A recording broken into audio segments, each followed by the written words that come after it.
Caitlin Clark has demonstrated the ability to influence a billion-dollar industry without appearing on the court. While sidelined by injury, her impact has forced significant adjustments from corporate executives and investors alike. Most professional athletes maintain their market value through active performance, highlights, scoring records, and postseason success.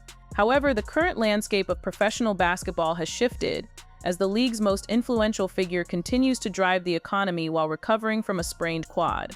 LeBron James spent 20 years establishing a legacy defined by statistical dominance, yet a rookie has recalibrated the commercial interests of the sport in a single season. The collectibles market provides a clear metric for this shift. Data from PSA indicates that the traditional standards for trading card value have been disrupted. In 2025, Clark surpassed every active NBA player to become the most collected basketball player in the world. This demand is reflected in a geographic landslide. State-by-state grading submissions show a near-total takeover by Clark-related assets. Typically, an athlete's market cools when they are out of the public eye. But for Clark, the lack of play has only increased the perceived scarcity of her memorabilia. This influence extends into the corporate headquarters of Nike in Beaverton, Oregon. The company has faced a prolonged downturn, losing nearly 60% of its market value since 2021. Amidst competition from smaller brands like Hoka and On Running, Nike appeared to lose its momentum. However, internal moves suggest a planned recovery centered on Clark. In December 2025, Apple CEO Tim Cook and Nike CEO Elliot both made substantial personal investments in Nike stock. These high-conviction moves coincide with the development of Clark's 2026 signature shoe. The upcoming release marks a significant technical pivot for Nike. Clark, a follower of the Kobe Bryant product line, has demanded performance standards that exceed previous signature models. The shoe is being engineered with new technology to support an explosive style of play, moving away from traditional women's basketball footwear designs toward the pinnacle of the brand's engineering. The investments from Cook and Hill suggest that the 2026 launch is viewed as a critical economic catalyst for the company. The Caitlin Clark effect is further supported by viewership data. In May 2025, a preseason exhibition game against the Brazilian national team drew 1.3 million viewers. For context, the WNBA Finals have historically averaged approximately 1.5 million. A game with no divisional standing nearly equaled the viewership of the league's championship series. Network executives now treat Clark's appearances as guaranteed ratings drivers, regardless of the opponent or time slot. For the 2026 season, experts predict return games could exceed 5 million viewers, placing regular season women's basketball in the same statistical tier as NBA playoff matchups. The broader economy also reacts to her presence. Statistics from SeatGeek show that when Clark was sidelined, ticket sales for her scheduled games decreased by 71%. This drop represents a significant loss in revenue for stadium owners, local vendors, and the hospitality industry in host cities. The Las Vegas Aces and Washington Mystics responded to this demand by moving their games against the Indiana Fever to larger NBA-sized arenas. The Fever has become the most followed team in the league, generating engagement levels that rival several NBA franchises. This surge in popularity has transformed the league's media rights negotiations. A $2.2 billion deal involving Disney, Amazon, and NBC is currently on the table, a figure largely attributed to the consistent ratings Clark generates. Networks are no longer viewing women's basketball as a programming risk, but as a primary asset. This has also fostered a rivalry revenue model, where high-stakes matchups and publicized player frictions increase social media engagement and ticket demand. The reach of this movement is global. During the 2025 preseason, over 100,000 viewers in Brazil streamed Clark's debut. International markets in Europe and Asia are now showing unprecedented interest in American women's professional basketball. Nike's From Anywhere campaign is a global initiative, positioning Clark as the face of the brand's worldwide resurgence. The anticipated 2026 return is expected to serve as a benchmark for the industry. If viewership projections hold, Clark will outdraw the majority of regular season MLB, NHL, and NBA broadcasts. This growth is driving the fast tracking of expansion teams in Golden State, Portland, and Toronto, as investors bet on a sustainable ecosystem built around this new level of public interest. Clark has established a new blueprint for professional athletes, operating with the strategic mindset of a chief executive. Her technical requirements for her equipment and her selective approach to partnerships have set a higher standard for the next generation of players. Her absence from the court highlighted the league's dependence on her participation, turning a standard injury into a significant fiscal concern for the industry. As she prepares for the 2026 season, the metrics from grading volume to billionaire stock purchases indicate that this is not a temporary trend. The industry has reorganized around a new economic reality where the traditional boundaries of sports and business have permanently dissolved. The economic vulnerability revealed by the decline in ticket sales highlights a structural challenge for the WNBA as it enters this next phase. When a single athlete accounts for over 70% of the gate revenue for away games, the league's financial stability becomes inextricably linked to an individual's health. This dependency has forced stadium operators to reconsider their insurance and contingency models. In cities like Chicago and Phoenix, arena management must now account for the Clark factor when projecting seasonal earnings, as the difference between a visit from the Indiana Fever and any other opponent can represent a $1 million swing in local economic activity. This shift is not merely about basketball, it is a transformation of the WNBA into a high-stakes entertainment commodity where the primary product is Clark's presence. This centralization of value explains why the 2026 media rights negotiations are being described as a watershed moment for sports broadcasting. For decades, women's sports were marketed as a community-based grassroots product.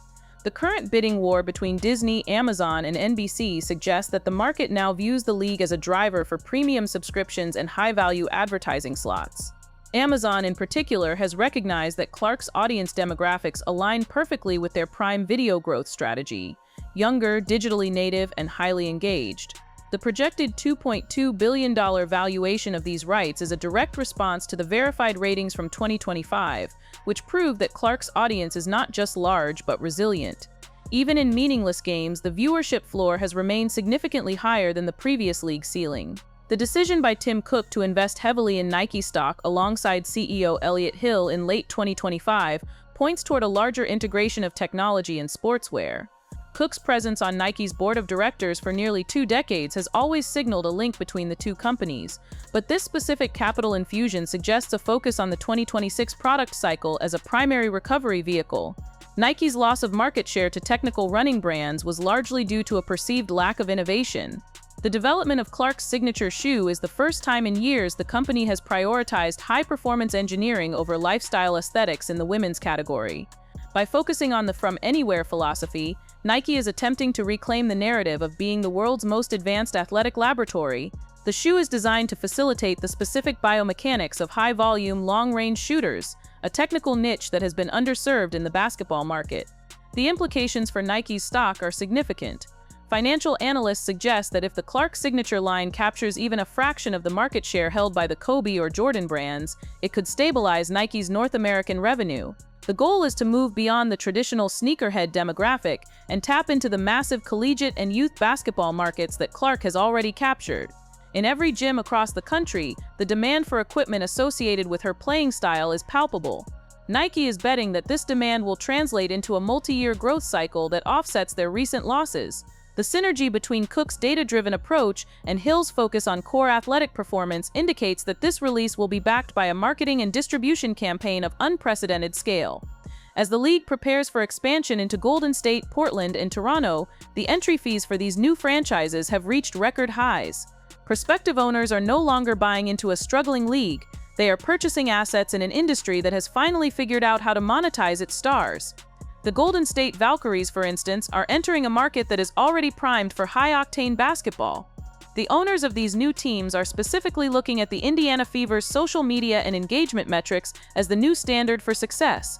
They are investing in the belief that the Clark effect will provide a halo effect for the entire league, raising the baseline valuation for every team involved.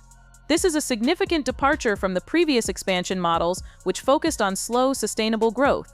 The current pace is aggressive, driven by the need to capture the attention while the market is at its most receptive. This growth also places immense pressure on the league's infrastructure. The practice of moving games to larger NBA arenas, as seen with the Las Vegas Aces, is likely to become a permanent strategy for games involving the Fever. The logistical shift requires a more sophisticated approach to security, hospitality, and broadcasting. The Clark tax is essentially the cost of doing business in this new era. For opposing teams, the increased ticket prices and venue changes are a double-edged sword. They provide a massive revenue boost but also highlight the disparity in drawing power between Clark and the rest of the field. The league is currently working to bridge this gap by using the increased media revenue to improve player travel, salaries, and marketing for other stars, hoping to create a more balanced ecosystem in the long run. The international interest in Clark is perhaps the most overlooked aspect of her economic power. The viewership numbers from Brazil in 2025 were an early indicator that her game translates across borders. Unlike previous generations of players who often had to play overseas during the off-season to supplement their income, Clark's brand is global from the outset. This allows her to command endorsement deals that are not restricted by geography. For Nike, this means the 2026 shoe launch will be a synchronized global event, targeting markets in Europe and Asia where basketball's popularity is surging. The From Anywhere slogan serves as both a description of her shooting range and a metaphor for her brand's reach. The shift in player psychology is equally notable. Younger athletes entering the league are now entering a landscape where they are expected to be both elite competitors and sophisticated brand managers. Clark's refusal to engage in traditional media cycles, opting instead for direct engagement and high-value partnerships, has redefined the career trajectory for a professional athlete. She has demonstrated that a player can maintain leverage over massive corporations by maintaining a direct connection with their audience. This CEO-athlete model is being studied by agents and marketing firms as the new gold standard. It requires a level of discipline and long-term thinking that was previously rare in rookie players. As we approach the 2026 season, the coiled spring effect is becoming more pronounced. The absence of highlights during her injury period has created a vacuum in the sports media landscape. This has resulted in a heightened level of anticipation for her first game back, which many analysts expect to be the most watched regular season game in the history of the sport. The return is being framed not just as a sports comeback, but as a major cultural event. The combination of advanced Nike technology, billionaire-backed investments, and a record-breaking media deal has created a perfect storm of economic and cultural factors. The 2026 season will also be the first time we see the full impact of the new Nielsen tracking systems, which will provide a more accurate picture of how many people are truly watching across all devices. The predicted 5 million viewers for her return game would serve as a formal validation of her market value, likely leading to even higher valuations for future media and sponsorship deals. This data will be the final piece of evidence needed to silence any remaining skepticism regarding the sustainability of her impact. The numbers will demonstrate that she is not a seasonal trend, but a permanent shift in the sports hierarchy. The reality of the situation is that the WNBA has moved into a new phase of its existence, one where the old metrics of success no longer apply. The league is now competing for attention on the same level as the NBA and Major League Baseball. This transition has been accelerated by Clark's ability to attract appointment viewing audiences. In an era of fragmented media consumption, an athlete who can reliably bring millions of people to their screens at a specific time is the most valuable asset in the world. The 2026 season will be the ultimate test of this value, as the investments made by Nike, Apple, and the major networks are put to the test. Every factor from the grading of trading cards to the construction of new arenas in expansion cities points toward a future where the Clark effect is the foundational element of the league's economy. The anticipation for her return is not just about basketball fans wanting to see logo threes, it is about an entire industry waiting to see the results of its largest ever financial bet. When Clark takes the floor in 2026, she will be carrying the weight of a multi-billion-dollar infrastructure that has been rebuilt in her image. The game itself will be the final confirmation of a power shift that has been years in the making.